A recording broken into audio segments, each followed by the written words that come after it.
13 years ago, I started Menopause Chicks. That was the easy part. My shift began on New Year's Eve, 2015. I was laying in the bathtub, surrounded by my lifelong love, magazines, mostly Oprah, with all of the subtitles telling me how I could fix my body and my life easily. I was there to pour a glass of bubbles and throw some bubbles in the tub and make that list that I had been making every New Year's Eve since I was 13. Lose 10 pounds, sleep better, and be a better mother. Or just be better.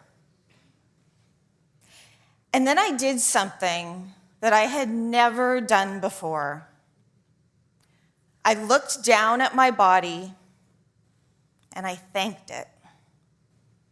I thanked it for giving me 2 amazing children, and I thanked it for carrying me this far on my journey. And I laid back and I imagined something that I had never thought of. For 36 years, I had been cycling. My brain, every month, was sending text messages to my ovaries saying, make her some estrogen, protect her heart, protect her brain, protect her bones, protect her vagina, and develop an egg follicle, and make progesterone, and support her mood, and support her sleep, and support her bleeding. I had never tracked my period. I never knew when I was ovulating, and I had never had this experience before. It was the beginning of friending my body, but it wasn't the end of fixing it. As the years went on, the invisible backpack, AKA my mental health, got heavier. And one day I found myself in my physician's office with my husband sitting beside me, and I was handed a quiz, 6 questions. I don't remember all the questions, but I know that my doctor was not asking me, hey, Shirley, how's your sleep? Hey, Shirley, are you waking every day at 3 a.m., working for 4 hours before your kids get up? And Shirley, is your aging mother living with you and showing signs of dementia? But one of the questions on the quiz was, do you ever charter a plane to Vegas for an impromptu shopping spree? I did not. But when my doctor handed the results of the quiz back to me, it was with a diagnosis of bipolar. I was kind of relieved. It felt good to have a label and a name and an answer. I can work with that.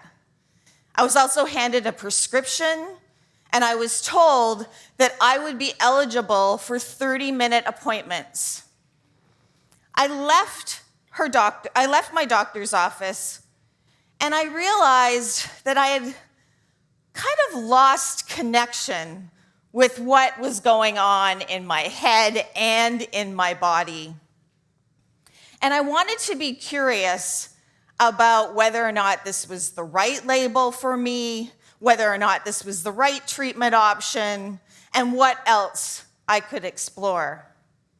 When I went back to see my doctor to say, hey, I'm curious about this, I was told that unless I stayed on the prescription medication she had prescribed at the previous appointment, that she could no longer see me. 6 questions, 6 minutes to a diagnosis, and in 6 seconds, I had lost my doctor. But what I had really lost was that connection to my knowing.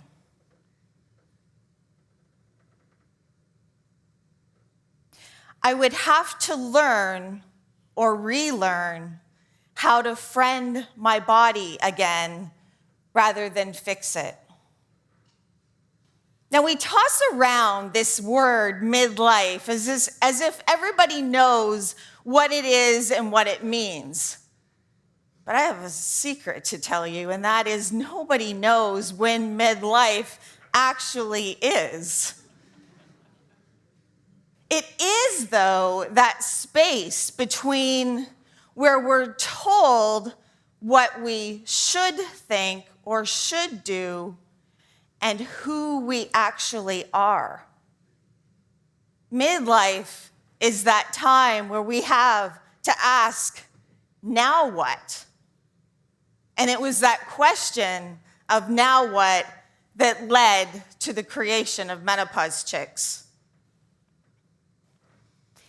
Here's what I've learned after working with thousands of women and answering their midlife health questions. Our bodies are not broken. They're talking to us. Fixing comes from fear. Friending comes from saying, pull up a chair and let's chat through this. What if every decade of our life was equal to a day of a 10-day vacation? We would be waking up in our 50s on day 5 of an amazing journey.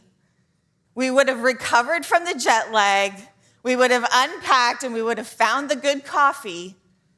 And we would be getting busy planning what we wanted the next 5 days of that vacation to look like.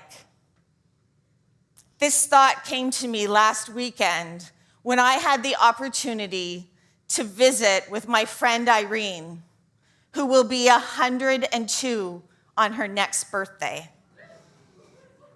So my invitation for all of us is, what if we took 102 and subtracted the age you're going to be on your next birthday?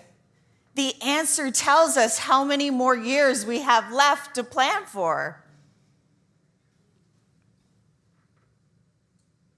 We're very good at managing assets, our financial portfolio, our houses, our vehicles. But when there's a leak in the roof, nobody pulls out their phone and starts scrolling looking for the best bucket. We crawl up on the roof and we find and treat the root cause because it's one of our greatest assets. Our health deserves that same level of attention. Because when we understand how our hormones work when cycles are regular, we are in the best possible position to make decisions for ourselves when cycles are no longer regular. Most of the people that I work with identify as women, and midlife women are holding up the world right now. We make up 51% of the population. We make over 90% of all health decisions. And so it's not surprising that our arms are getting just a little bit tired. My invitation to all of us is, please don't accept it's just part of getting older, or it's just part of being a woman. We need to shift the narrative to the fact that we deserve to feel amazing.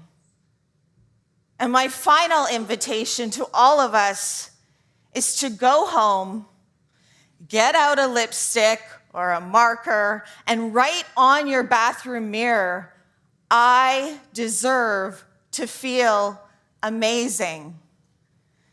And then draw yourself a bath. Look down at your body. Thank your knees. Thank your hormones. Thank your heart.